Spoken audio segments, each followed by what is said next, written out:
ନାରଦ ଭଗବାନ ବିଷ୍ଣୁଙ୍କର ଜଣେ ଭକ୍ତ, କିନ୍ତୁ ସେ ପ୍ରଶ୍ନ କରିଛନ୍ତି ଯେ ସେ ସର୍ବଶ୍ରେଷ୍ଠ ଭକ୍ତ କି? ତଥାପି ଭଗବାନ ବିଷ୍ଣୁ ଭକ୍ତି ଉପରେ ଏକ ଆକର୍ଷଣୀୟ ପଦକ୍ଷେପ ନେଇଛନ୍ତି। ନାରଦ ଭଗବାନ ବିଷ୍ଣୁଙ୍କ ପ୍ରତି ଉତ୍ସର୍ଗୀକୃତ ହୋଇଥିଲେ। ସେ ତାଙ୍କ ନାମ ନାରାୟଣ ନାରାୟଣ ଜପ କରି ସାରା ବିଶ୍ୱରେ ବୁଲୁଥିଲେ। ଥରେ ସାଜି ନାରଦ ଭଗବାନ ବିଷ୍ଣୁଙ୍କୁ ଭେଟିଲେ। ନାରଦ, ତୁମେ ମୋ ପାଇଁ ପ୍ରିୟ, ମୁଁ ତୁମର ଭକ୍ତିରେ ଖୁସି ଅଟେ। ଏହାର ଅର୍ଥ ମୁଁ ତୁମର ସର୍ବଶ୍ରେଷ୍ଠ ଭକ୍ତ? ନାରଦ ପ୍ରଭୁ ବିଷ୍ଣୁଙ୍କୁ ପଚାରିଲେ। ବିଷ୍ଣୁ ହସି ହସି କହିଲେ, ନା। ନାରଦ ଏବେ ଦ୍ୱନ୍ଦ୍ୱରେ ପଡ଼ିଗଲେ। ଏପରି କେହି ଅଛନ୍ତି ଯିଏ ମୋ ଠାରୁ ଅଧିକ ଭକ୍ତ?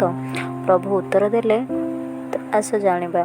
ବ୍ରହ୍ମ ମୁହୂର୍ତ୍ତରେ ବିଷ୍ଣୁ ନାରଦଙ୍କୁ ଏକ କୁଟୀରକୁ ନେଇ ସେଠାରେ ଜଣେ କୃଷକ ଶୋଇଥିବାର ଦେଖିଲେ। ଦିନ ଗଡ଼ିବା ପରେ ଚାଷୀ ଉଠି ପ୍ରାର୍ଥନା କରି ତାଙ୍କ ହାତରେ ଯୋଗ ଦେଇ କହିଲା, ନାରାୟଣ, ଭଗବାନ ବିଷ୍ଣୁ କହିଛନ୍ତି ଏହି ଭକ୍ତଙ୍କୁ ଦିନସାରା ଦେଖ ଏବଂ ତାପରେ ମୋତେ ଦେଖା କର। କୃଷକ ପ୍ରସ୍ତୁତ ହୋଇ ନିଜ କ୍ଷେତକୁ ଚାଲିଗଲା।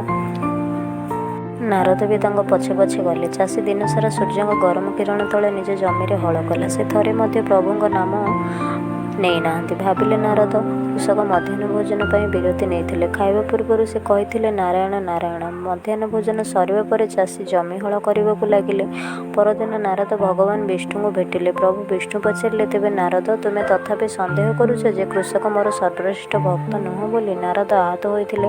କହିଥିଲେ, ପ୍ରଭୁ, କୃଷକ ଦିନସାରା କାମ କରୁଥିଲା। ସେ ତୁମ ନାମକୁ ମାତ୍ର 3 ଥର ନେଇଥିଲେ, ସକାଳୁ, ମଧ୍ୟାହ୍ନ ଭୋଜନ କରିବା ପୂର୍ବରୁ ଏବଂ ଶୋଇବା ପୂର୍ବରୁ। କିନ୍ତୁ ମୁଁ ତ ସବୁବେଳେ ଆପଣଙ୍କ ନାମ ଜପ କରେ। ତେବେ ସିଏ ଆପଣଙ୍କ ସର୍ବଶ୍ରେଷ୍ଠ ଭକ୍ତ ବୋଲି କାହିଁକି ଭାବୁଛନ୍ତି? ଭଗବାନ ବିଷ୍ଣୁ ହସିଲେ। କହିଲେ, ମୁଁ ଏହି କ୍ଷଣି ଆପଣଙ୍କର ପ୍ରଶ୍ନର ଉତ୍ତର ଦେଇପାରିବି। ଏକ ପାହାଡ଼ ଉପରେ ହ୍ରଦ ଅଛି। ଦୟାକରି ମୋତେ ଏକ ପାତ୍ରରେ ପାଣି ଆଣ। ନିଶ୍ଚିତ କର ଯେ ଗୋଟିଏ ବୁନ୍ଦା ପାଣି ବି ତଳେ ପଡ଼ିବ ନାହିଁ।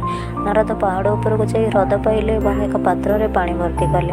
ତାଙ୍କ ମୁଣ୍ଡରେ ରଖି ସେ ଚାଲିବା ଆରମ୍ଭ କଲେ। ନାରାୟଣ ନାରାୟଣ କହିଲେ। ତାପରେ ସେ ଅଟକିଗଲେ। ଧୀରେ ଧୀରେ ପାହାଡ଼ ଉପରକୁ ଚଢ଼ିଗଲେ। ତାଙ୍କର ସମସ୍ତ ଧ୍ୟାନ ପାଣି ହାଣ୍ଡି ଉପରେ ଥିଲା। ହାଣ୍ଡିରୁ ଗୋଟିଏ ବୁନ୍ଦା ବି ପାଣି ପଡ଼ିବାକୁ ସେ ଦେଇନଥିଲେ। ଯେତେବେଳେ ସେ ପ୍ରଭୁ ବିଷ୍ଣୁଙ୍କ ନିକଟରେ ପହଞ୍ଚିଲେ, ପ୍ରଭୁ ପଚାରିଲେ, ତୁମେ ମୋର କେତେଥର ନାମ ଜପ କରିଛ?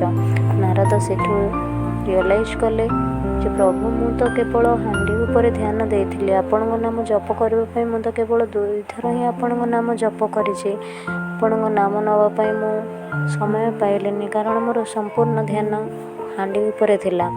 ସେତେବେଳେ ପ୍ରଭୁ ବିଷ୍ଣୁ କହିଲେ, ଏବେ ବୁଝିପାରୁଛ ତ କାହିଁକି ତୁମକୁ ସେ କୃଷକ ପାଖକୁ ନେଇଗଲି? ସେତେବେଳେ ନାରଦ ତାଙ୍କ ନିଜ ଭୁଲ ବୁଝିପାରିଲେ ଏବଂ ଏହିପରି ନାରଦ ହୃଦୟଙ୍ଗମ କଲେ ଯେ ଭକ୍ତି ଅର୍ଥ ଭଗବାନଙ୍କ ପ୍ରତି ପ୍ରେମ। ସେ ଏହା ମଧ୍ୟ ଅନୁଭବ କଲେ ଯେ ଭଗବାନ ସମସ୍ତଙ୍କୁ ସମାନ ଭାବରେ ଭଲ ପାଆନ୍ତି।